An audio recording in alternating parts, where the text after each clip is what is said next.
aldab buni originalda sotish mumkin. Ko'pchilik ashkor ishlatgan Pink Passion'larda podelkalar chiqdi. Bu hammasi podelkasi. Bu orqasi original. Biz hammasini farqini birma-bir tushuntiramiz.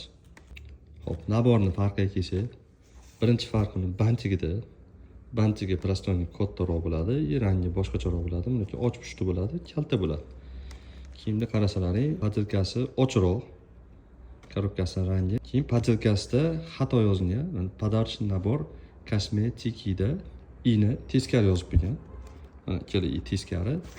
Originalda mana to'g'ri yozilgan. Keyin yana bitta farqi, orqasida originalda bunaqa pechati bo'ladi.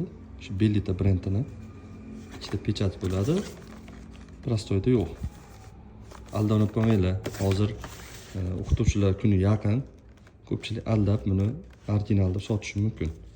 Sprey krem smuzilarning ham podelkalar chiqqan. Krem smuzini ko'rsalaring. Buni bo'yi pastroq, keyin bu turburcharoq flakoni. Original uzunchoqroq. Turishda ham yer bilan osmoncha farqi bor. Orqalarida mana sroklarini pechatda yozilgan. Buni srogi bo'lsa, shu kompyuterda yozilgan.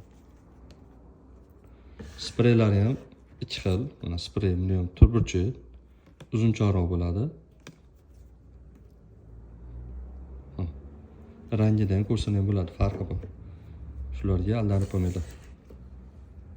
Yana bitta farqi, prostoylar bunaqa upakovkada kelyapti.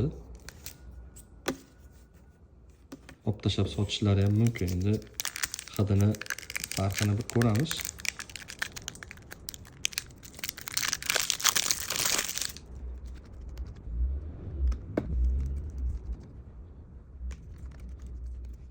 Original bilan podelkaning hidlarida ham farqi bor. Suyuqligi, quyuqligi farqi juda katta. Narxi ham katta razlicha beraveradi, aldanib qolmanglar.